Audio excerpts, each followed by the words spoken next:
The Holy Bible, New King James Version, 2 Kings 5. Now Naaman, commander of the army of the king of Syria, was a great and honorable man in the eyes of his master, because by him the Lord had given victory to Syria. He was also a mighty man of valor, but a leper.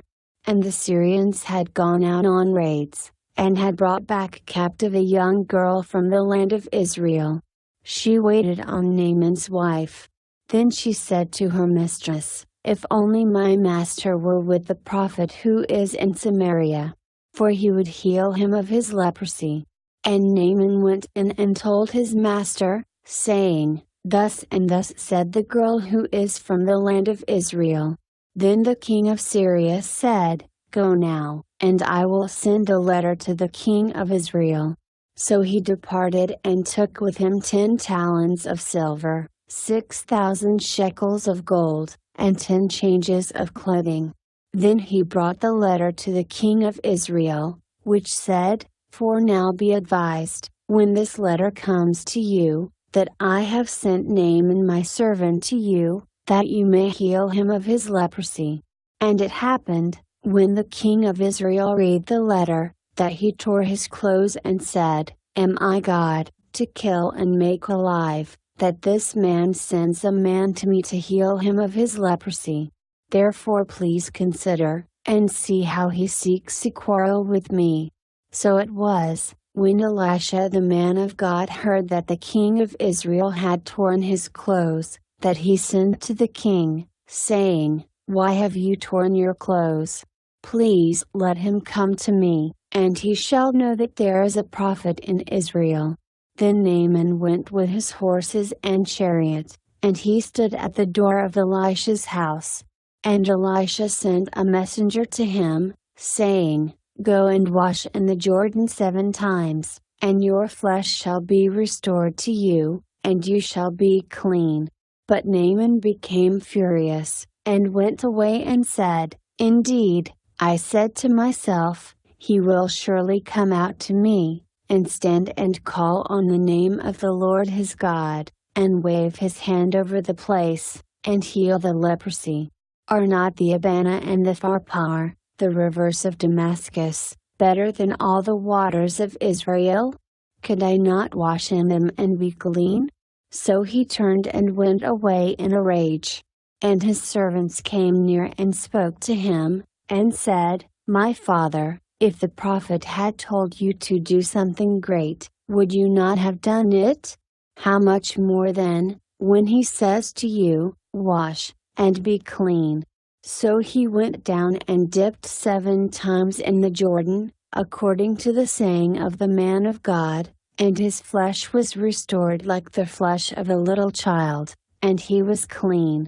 And he returned to the man of God, he and all his aides, and came and stood before him, and he said, "Indeed, now I know that there is no God in all the earth, except in Israel. Now therefore, please take a gift from your servant."